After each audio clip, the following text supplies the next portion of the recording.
சூரிய ஒரு இடத்துல மூத்திரம் அடிச்சிருக்கான், நடிக்கவே முடியுது. அந்த மாதிரி வாழ்ந்திருக்கான். அதுக்கு வினோத் அந்த கேமராவை பக்கத்தில் எட்டு போகிறான். அப்படியே அவன் மூத்திரம் அடிக்கிறதுக்கு போய் பக்கத்தில் போயிட்டு நான் பயந்துட்டேன், கீழே கீழே கேமரா டில் டவுன் பண்ணிட போகிறான்னு பார்த்தேன். ஆசையும் வருது டில் டவுன் பண்ணி பார்க்கலாம் அப்படின்னு சொல்லிட்டு.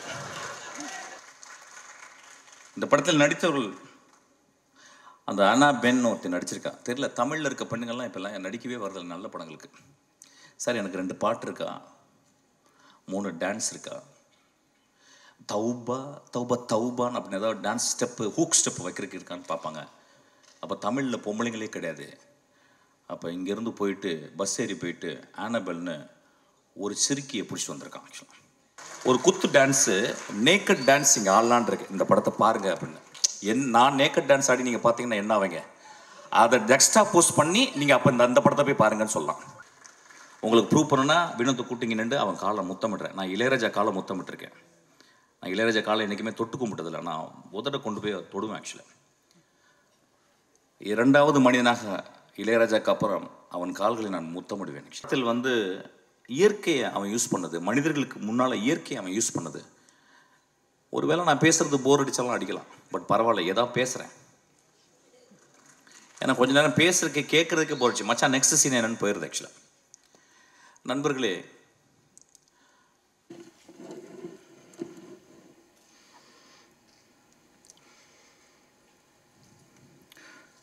இந்த நூற்றாண்டின் மிகப்பெரிய எழுத்தாளர் என்று சொல்லப்படுகிற காப்ரியல் கார்சியா மார்கோஸனுடைய ஒரு கதை, அவருடைய கலெக்டட் ஸ்டோரிஸ்லேயே மிகச்சிறந்த கதை. இந்த உலகத்தின் மிகச்சிறந்த கதையில் ஒரு 10 கதையில் அதையும் சொல்கிறாங்க. அதுக்கு பேர் ஆங்கிலத்தில் வந்து டியூஸ்டே சீஸ்டா, அதாவது ஒரு செவ்வாய்க்கிழமையினுடைய மதிய தூக்கம் அப்படின்ற ஒரு கதை. வந்து ஒரு தாயும் அவருடைய குட்டி குழந்தை, ஒரு 6 வயசு 7 வயசு குழந்தை ஒரு ஊருக்கு போகிறாங்க.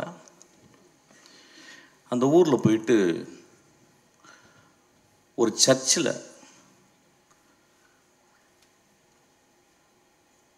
தன்னுடைய மகனுடைய கல்லறை எங்கே இருக்குன்னு கேட்டு போகிறான் அந்த தாய். அப்போ அந்த பாதிரியார் சொல்கிறார், வந்து அந்த ரெஜிஸ்டரை கொடுத்து அதில் சைன் போட சொல்கிறாரு. அந்த தாய் சைன் போடுறான். அப்போ அவர் கேட்குறாரு, ஏமா இப்படியாப்பட்ட ஒரு பிள்ளையை பெற்ற அப்படின்றாரு.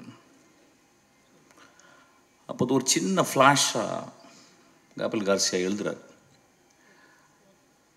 அந்த மனிதன், அந்த மகன் அந்த ஊருக்கு வந்திருக்கான். ஒரு நாள் இரவு ஒரு கதவை உடைக்கிறான். அந்த வீட்டுக்குள்ளே ஒரு பெண் தனியாக இருக்கிறாள். அவளுக்கு தெரிஞ்சிருச்சு யாரோ ஒரு திருடன் வந்து கதவை உடைக்கிறான்னு. நல்ல மழை வேறு. அந்த பெண் ஒரு துப்பாக்கி எடுக்கிறான். அந்த துப்பாக்கி எப்படின்னா வந்து ஒரு 100 வருடங்கள், ஒரு 50 வருடங்கள் யூஸ் பண்ணாத ஒரு துப்பாக்கி. யாரோ தாத்தாவோ யாரோ உள்ளே வச்சுருக்காங்க, அது மட்டும் தெரியுது. சின்ன வயசுலேருந்து பார்த்துருக்கேன். அந்த துப்பாக்கி தொட்டதே கிடையாது. துப்பாக்கி கண்டா பயங்கர பயம்.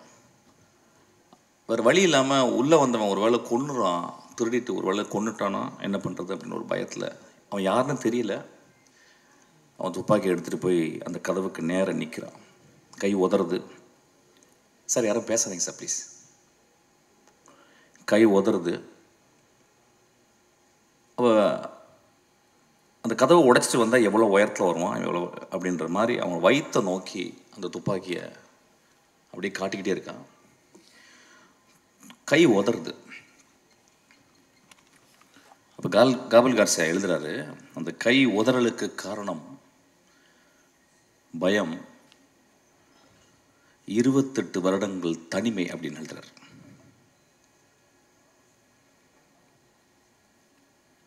அதுக்கப்புறம் அவன் கையெழுத்து போடும்போது அந்த கேள்வி கேட்குறேன், இந்த மாதிரி பிள்ளை ஏன்பா பெத்தன்னு கேட்கும்போது தாய் சொல்கிறான், என் பிள்ளை ரொம்ப நல்ல பிள்ளைன்றான். நண்பர்களே, ஒரு பெரிய கேள்வி வரும், திருடனை பெற்ற தாய் எப்படி நல்ல பிள்ளைன்னு சொல்கிறான் அப்படின்றது நீங்கள் அந்த கதையை படிக்கணும். ஒருவேளை தாய்க்கு எல்லா குழந்தைகளும் நல்ல குழந்தைகள் தான் நினைக்கிறேன். இந்த சமூகம் நிறைய குழந்தைகளை நிறைய தாய்கள் பெற்கிறாங்க. எல்லா தாய்களுக்கும் தன் மகன் அல்லது அந்த ஆண் நல்லவனாகவே இருக்கிறான். கை உதறலுக்கு காரணம் தன்னை கொலை செய்து விட போகிறான் ஒருவன் அப்படின்ற பயம். அதுக்கப்புறம் 28 வருட தனிமை அப்படின்றார். அது ஏன் அந்த இடத்துல எழுதுனான்னு தெரியல. அந்த மாதிரி ஒரு தனிமையான பெண் தான் இந்த கொட்டுக்காளி. ஆக்சுவலாக கீழே வந்து ஒரு சப்டைட்டில் போட்டிருக்காங்க, ரொம்ப எனக்கு உடன்பாடே இல்லை. an adamant girlனு. instead of that they would have put an adamant society அப்படின்னு போட்டிருக்குன்னு நினைக்கிறேன்.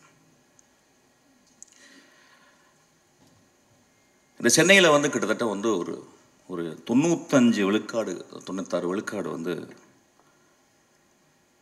இங்கே இருக்கவங்க எல்லாருமே கிராமத்துலேருந்து வந்தவங்க, என்ன உள்பட. இங்கே வந்து முதல்ல மனப்பாடம் பண்ணுறது பஸ்ஸு நம்பர்களை, இப்போ யாரும் மனப்பாடம் பண்ணுறதில்ல. அதுக்கப்புறம் பீச்சுக்கு போகிறது, அதுக்கப்புறம் இந்த நகரத்தினுடைய உடைகள், அது பர்டிகுலராக ஜீன்ஸு, ஷூ போடுறதுக்கு வந்து கால் பழகணும், ஏன்னா கால் விரல்கள் விரிச்சுக்கிட்டு இருக்கும். இதெல்லாம் சேர்ந்து ஒரு 10 வருடத்தில் நாம் வாழ்ந்த பிறந்த வளர்ந்த இடத்தை விட்டு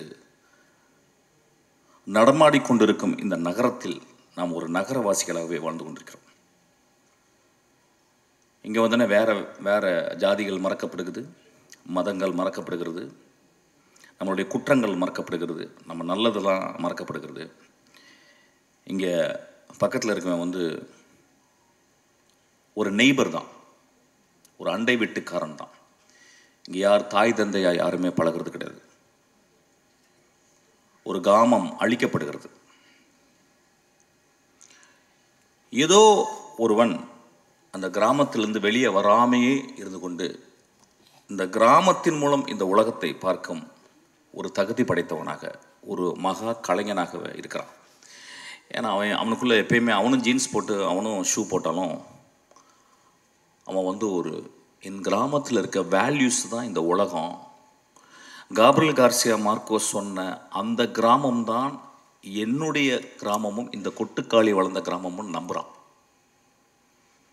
அந்த கிராமத்தை விட்டு அவன் கடைசி வரைக்கும் வெளியே வரதே இல்லை. ஏன்னா அவனுக்கு அது ஒரு பெரிய முழுமையாக தெரியுது. அப்படி முழுமையாக தெரிந்த தமிழ் ஆளுமையில் பாரதராஜாக்கு அப்புறம் நான் வினோத்தை சொல்வேன்.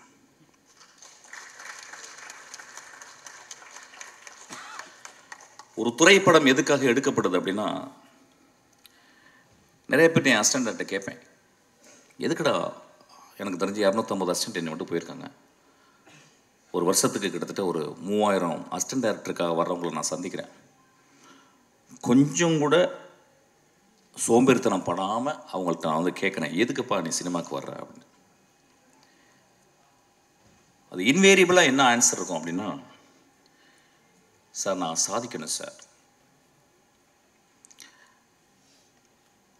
ஏதாவது ஒன்று பண்ணணும் சார் நான் அப்படின்னு தான் சொல்லுவான். அந்த கிட்டத்தட்ட எல்லா வெர்ஷன்ஸும் ஒரே மாதிரி இருக்கும். இல்லை சார் என்கிட்ட ஒரு கதை இருக்குது சார், நான் ஒன்று பண்ணணும் சார். இப்படி தான் இருக்கும். அப்படி தான் நானும் வந்தோம், லிங்குசாமி வந்திருப்பார், சங்கர் சார் இப்படி தான் வந்திருப்பார், எல்லாருமே மணிரத்னம் எல்லாருமே இப்படி தான் வந்திருப்போம். இங்கே வினோத் ஒருவேளை என்கிட்ட அசிஸ்டண்டாக வந்தால், ஏன்டா வினோத் என்கிட்ட வந்த அப்படின்னு கேட்டால் அவன் இந்த ஆன்சர் சொல்லியிருக்க மாட்டான். சார்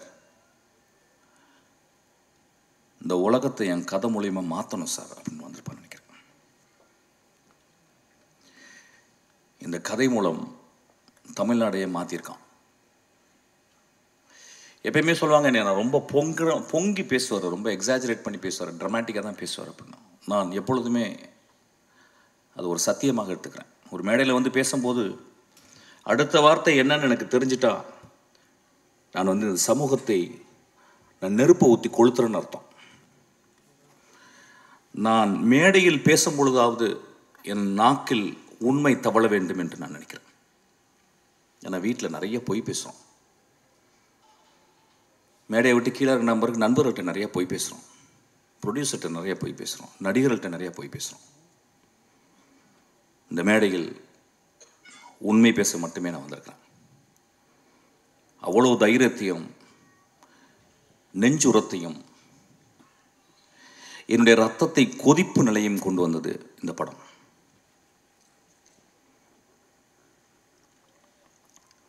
இந்த படம் வந்து நிறைய படம் வரும்போதெல்லாம் நான் நிறைய பேசியிருக்கேன். ஃபார் எக்ஸாம்பிள் வழக்கு எண்ணை வந்து பேசும்போது இதே மேடையில் நான் வந்து ரொம்ப பயங்கரமாக பேசினேன். பயங்கரமாக பேசினேன்னா ரொம்ப கோபமாக பேசினேன். சமூகத்தையே நான் வந்து என்ன இப்படி பண்ணுறீங்க அப்படின்னு பேசினேன். அப்போ அன்றைக்கி வந்து நிறைய இதே மேடையிலால் என்னை கேலி செய்கிறாங்க, நான் பார்த்துருக்கேன். ஏன்னா ஒரு பாலசக்திவேல் எப்படியாப்பட்ட டேரக்டர்னு எனக்கு தெரியும், நிறைய பேருக்கு லிங்குசாமிக்கு தெரியும். ஒரு 3 படத்தை எடுத்துகிட்டு அந்த படம் ரிலீஸ் ஆகலன்னு உட்காந்துருக்கான் ஒரு கலைஞன், மகா கலைஞன். அவன் எப்படியாப்பட்ட கலைஞன்றது ரொம்ப பக்கத்தில் சேர்ந்தவங்களுக்கு, அவன் படங்களை நேசித்து பார்த்தவங்களுக்கு மட்டும்தான் தெரியும்.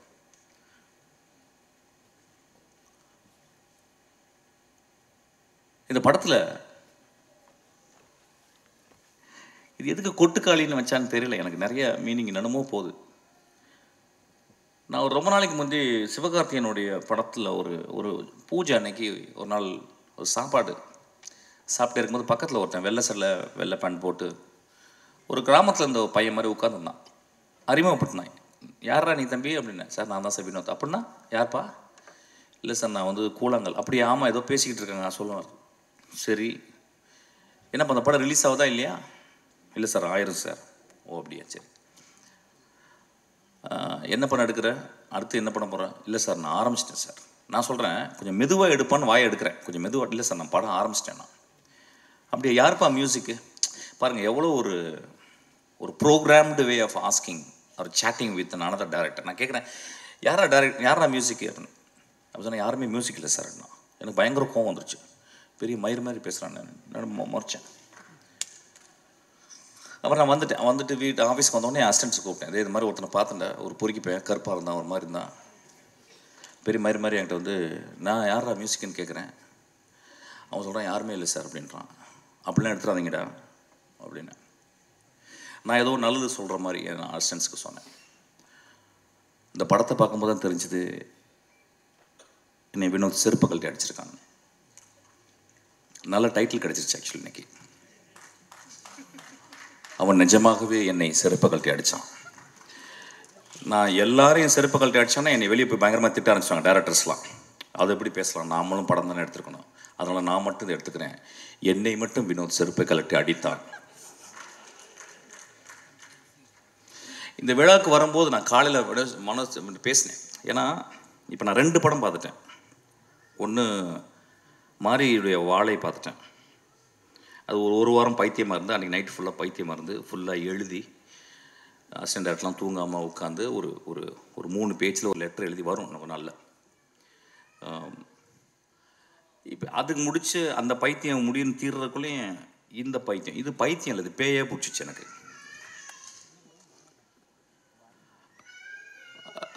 அப்போ வந்து இந்த படத்தில் வந்து அவன் ஏன் மியூசிக் டைரக்ஷன் பண்ணலை அப்படிங்கும்போது அதுக்கு ஒரு பெரிய அது வந்து ஒரு குருட்டாம்போக்கில் எடுக்கப்பட்ட ஒரு முடிவல்ல. The decision came out of his vision of cinema. அவன் எப்படி சினிமாவை ட்ரூத்ஃபுல்லாக பார்க்குறான் அப்படின்றதுக்கு ஒரு காரணம். ஏதோ ஒரு வகையில் நம்ம என்ன பண்ணுறோம், ஒரு மியூசிக் மூலியமாக நம்ம சட்டையை அயன் பண்ணிடுறோம், நம்ம திரைப்படங்களை நம்ம அயன் பண்ணிடுறோம். அவன் என் சட்டை என் திரைப்படம் சுருக்கமாகவே இருக்கணும் அப்படின்றான்.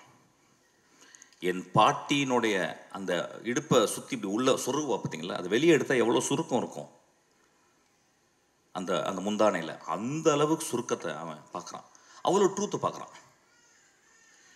இந்த படத்தை பற்றி நான் வந்து ஒரு 4 நாள் கண்டினியூஸாக என்னால் பேச முடியும். ஏன்னா படத்தை பார்த்துட்டு வெளியே வந்தோடனே நைட்டு நான் என்ன பண்ணுறதுன்னு எனக்கு தெரியல.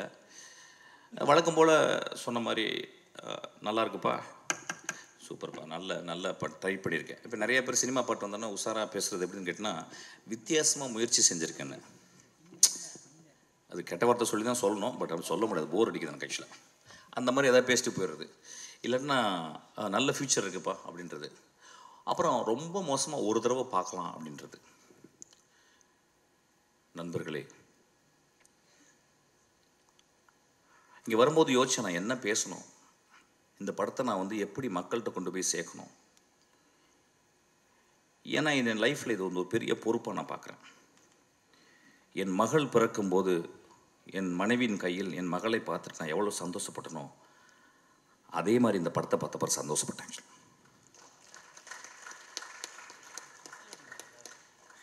இந்த படத்தை பற்றி மக்கள்கிட்ட கொண்டு போய் சேர்க்குறதுக்கு என்னென்னா, நிறைய பல்ட்டி குட்டிக்காரனெல்லாம் அடித்தாச்சு. யூஸ்வலாக நான் நிறைய பேசியிருக்கேன். இந்த படம் மக்கள் வந்து எல்லாரும் பார்க்கணுன்னா நான் அவுத்து போட்டு கூட நிற்கிறதுக்கு தயாராக இருக்கேங்க இந்த இடத்துல. ஏன்னா அப்படி தான் உரைக்கும். கை தட்டலாமே கொஞ்சம். ஒரு குத்து டான்ஸு, நேக்கட் டான்ஸ் இங்கே ஆடலான் இருக்கு. இந்த படத்தை பாருங்க அப்படின்னு. நான் நேக்கட் டான்ஸ் ஆடி நீங்கள் பார்த்தீங்கன்னா என்ன ஆவீங்க, அதை எக்ஸ்ட்ரா போஸ்ட் பண்ணி நீங்கள் அப்போ அந்த படத்தை போய் பாருங்கன்னு சொல்லலாம். இந்த கொடுமை எப்படின்னு கேட்டிங்கன்னா, இந்த தமிழ் சமூகத்தில் வந்து அது இந்திய சமூகத்தில் வந்து ஒரு நல்ல படத்தை பார்க்குறக்கு, நல்ல படம்னா எப்படின்னா ரொம்ப ஃபிலாசபிக்கலான கொஸ்டின் அது. ஆமாம், நான் 2 நிமிஷம்லாம் பேசலாமா? 1 மணி தான் பேசுகிறேன். தயவுசெய்து இடக்கு முடுக்க அதை பேசினா பிரச்சனை ஆயிரும் உனக்கு. ஓகே, நல்ல படம் அப்படின்னாவே நம்ம நண்பர்கள், நம்ம நம்ம நம்ம ரசிகர்கள், நம்ம ரொம்ப நேசத்துக்குரிய நம்மளுடைய ரசிகர்கள் என்ன சொல்லிடுறாங்க வந்து, ஓகே புரிஞ்சிருச்சு, அதாவது வந்து பாலாசக்திவேலு, மிஷ்கினு, ராமு, வெற்றிமாறன் இவங்களாம் நல்ல படம் சொல்லிட்டா கொஞ்சம் பார்த்தே போவோம் அப்படின்ற மாதிரி கொஞ்சம் யோசிச்சு போவோம்.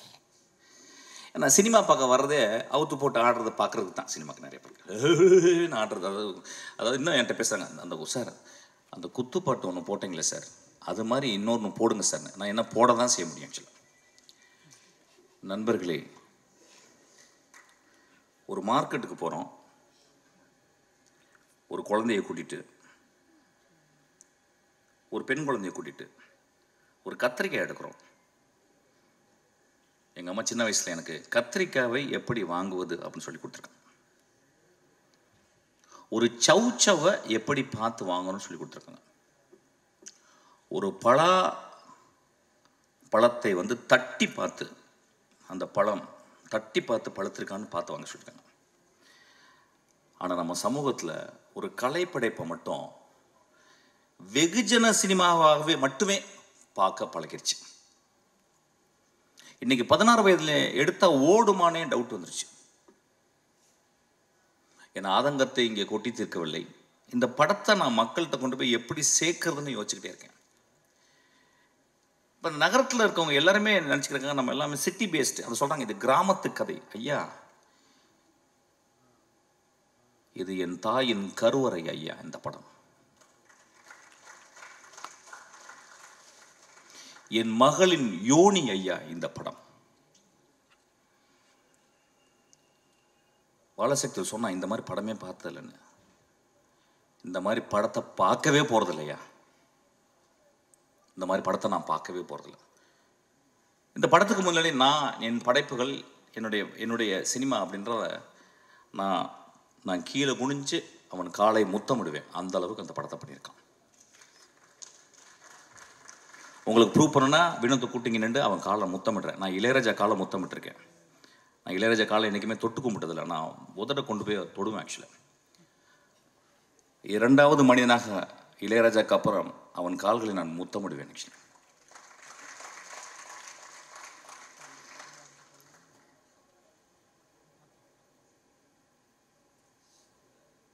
ஒரு படத்தை பார்க்கும்போது அடுத்த சீன் என்ன, அடுத்த சீன் என்ன, அடுத்த சீன் என்ன, அடுத்த சீன் என்னன்னு சொல்லிட்டு நாங்கள்லாம் எழுதும்போது ரொம்ப கேர்ஃபுல்லாக.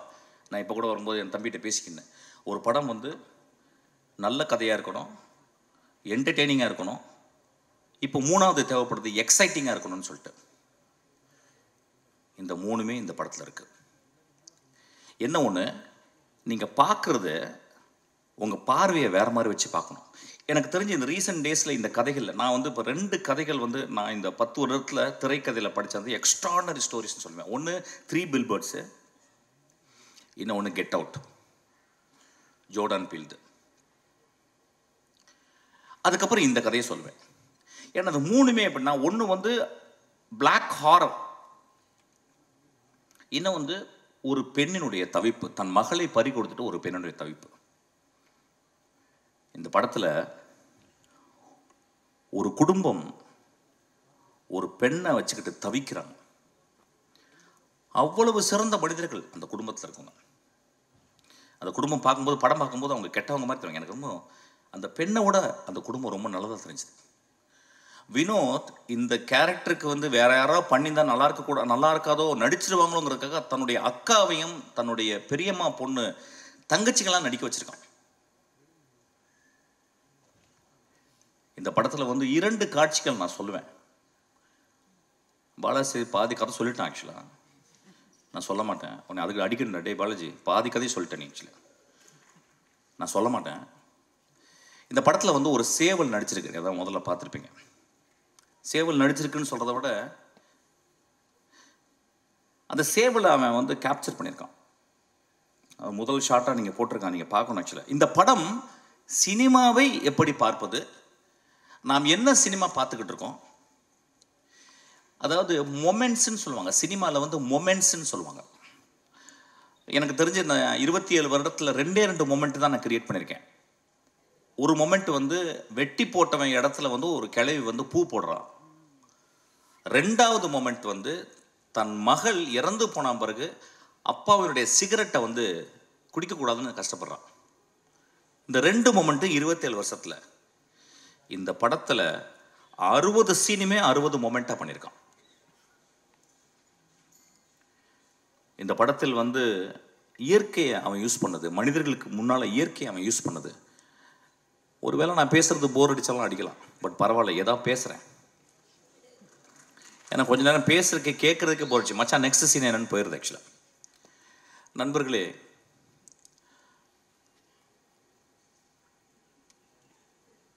ஒரு நல்ல கதை, ஒரு நல்ல கதாசிரியர் தோற்கப்படுவதில்லை, சமூகத்தால் கொலை செய்யப்படுகிறான். ஒரு நல்ல கதையும் ஒரு நல்ல கதாசிரியரும் அவ்வளவு பேரன்போட ஒரு சமூகத்துக்கு இந்த கதையை எழுதுனா பீச்சில் ஒரு பங்களா, மிக வசதியான காரு, அதுக்கப்புறம் 100 வருஷத்துக்கு வந்து சொத்து அப்படின்னு இல்லாமல் இந்த கதை பண்ணால் சமூகத்தின் இதயத்தை கொஞ்சோண்டு தொற்றுலாம் அப்படின்னு வினோத் பண்ணியிருக்கான்.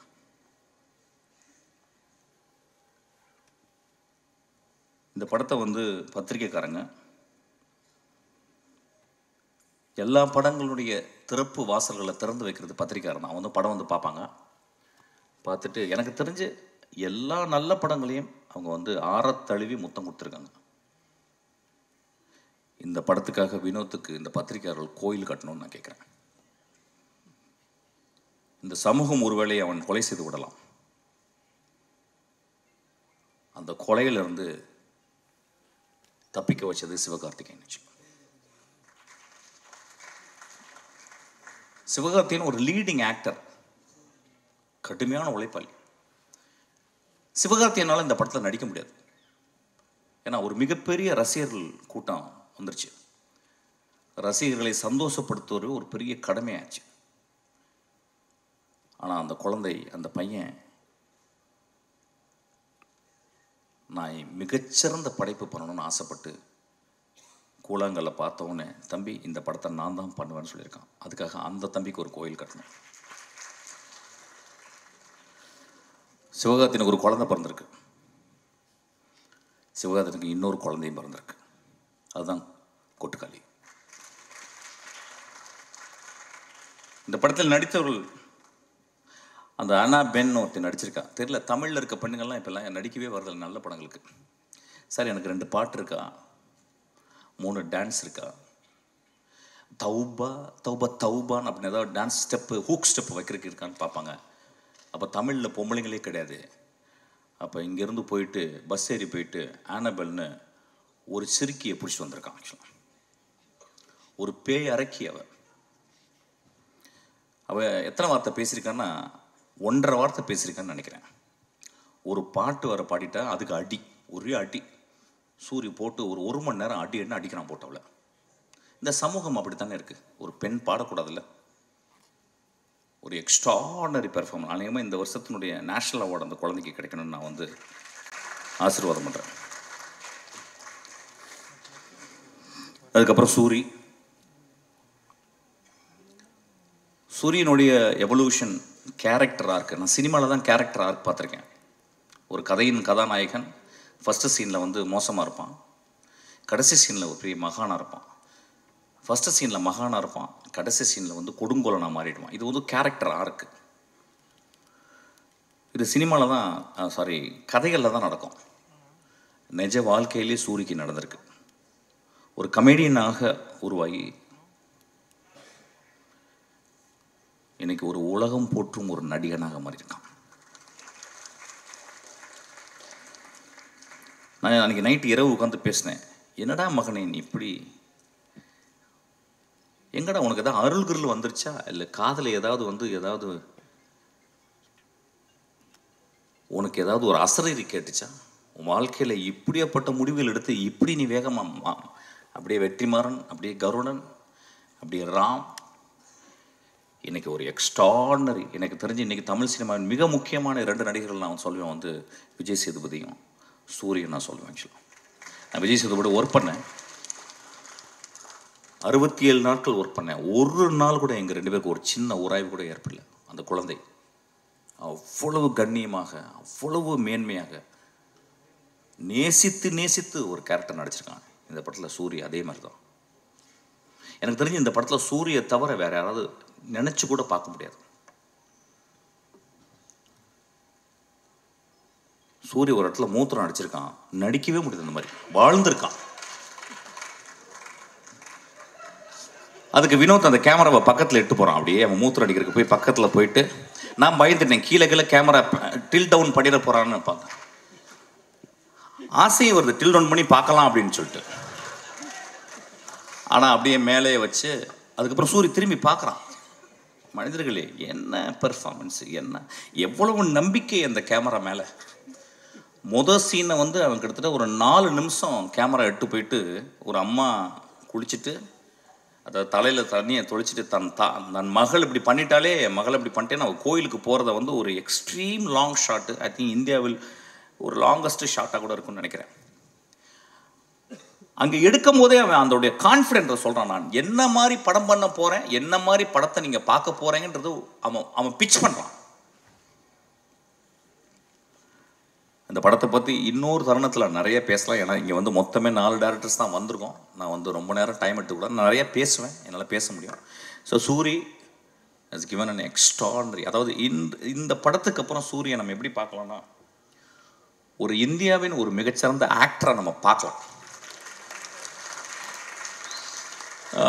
அது ஏன் சொல்கிறேன்னா, அந்த அளவுக்கு அந்த கேரக்டர் அவன் மண்ணிலிருந்து, அந்த வெறுங்காலிருந்து நான் பார்த்தேன். சூரிய செருப்பு போட்டுக்கான, செருப்பு போடாமல் அவன் அப்படியே அதுக்குள்ளே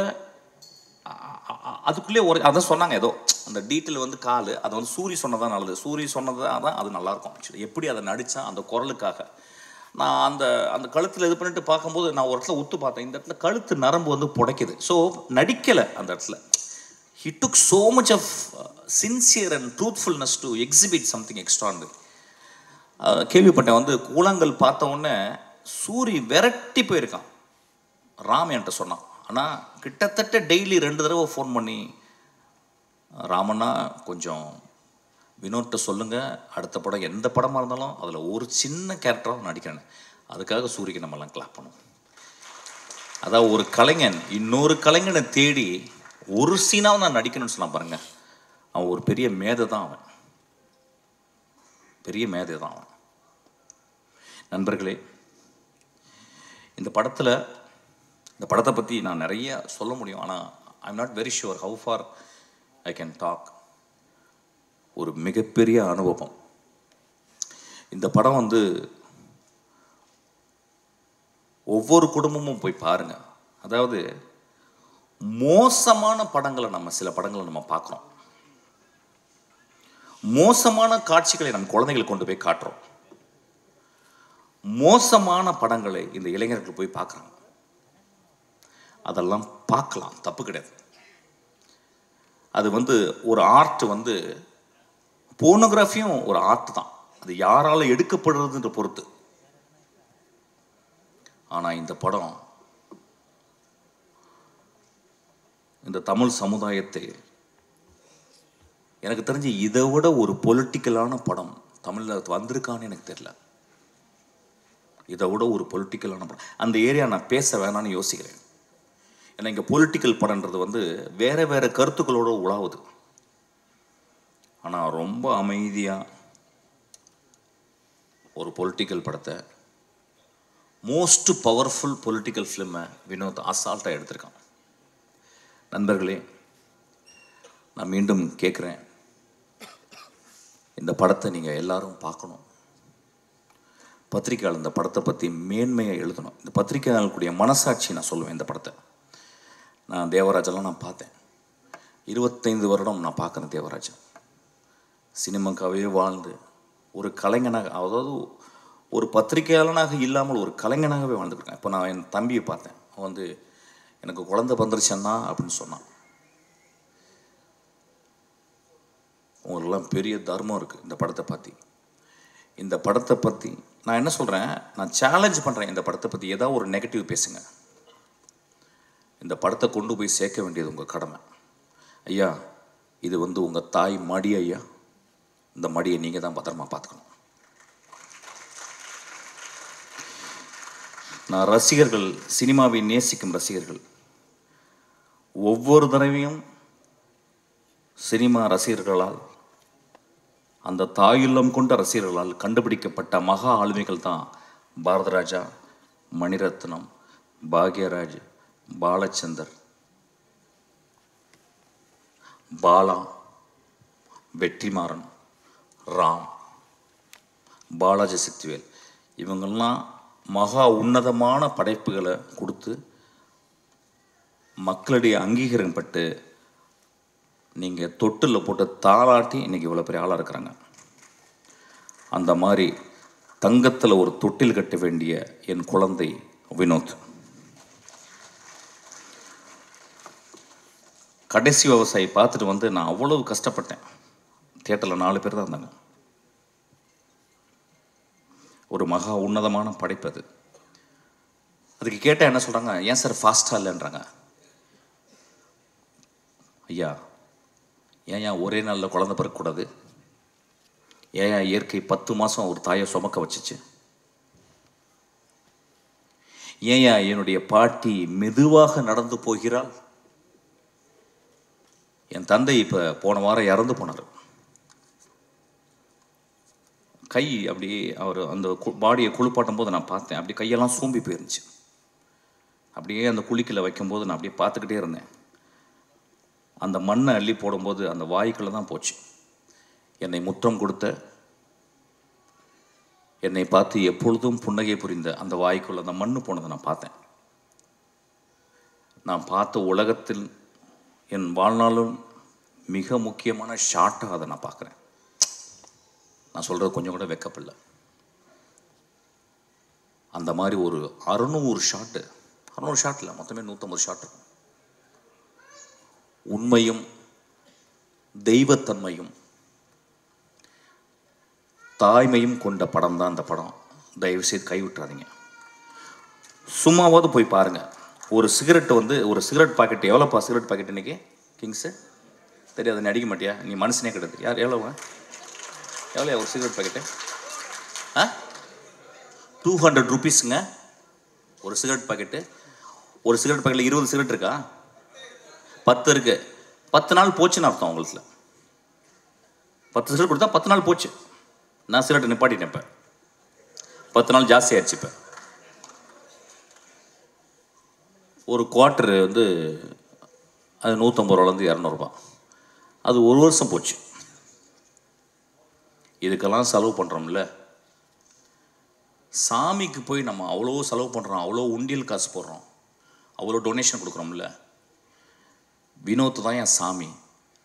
அவன் எடுத்தது தான் கடவுள். தயவு செய்து போய் பாருங்கள். நண்பர்களே, இந்த வாழ்க்கை ரொம்ப அலாதியானது. இந்த வாழ்க்கையில் நம்ம என்னென்னலாம் முடிஞ்ச வரைக்கும் நல்ல விஷயங்கள் பண்ணுறோம் அப்படின்றது ரொம்ப முக்கியம். அதில் ஒரு நல்ல விஷயந்தான் கொட்டுக்காலை நீங்கள் போய் தரிசிக்கிறது. அந்த காளி உங்களை ஆசீர்வாதம் செய்வாள். நன்றி.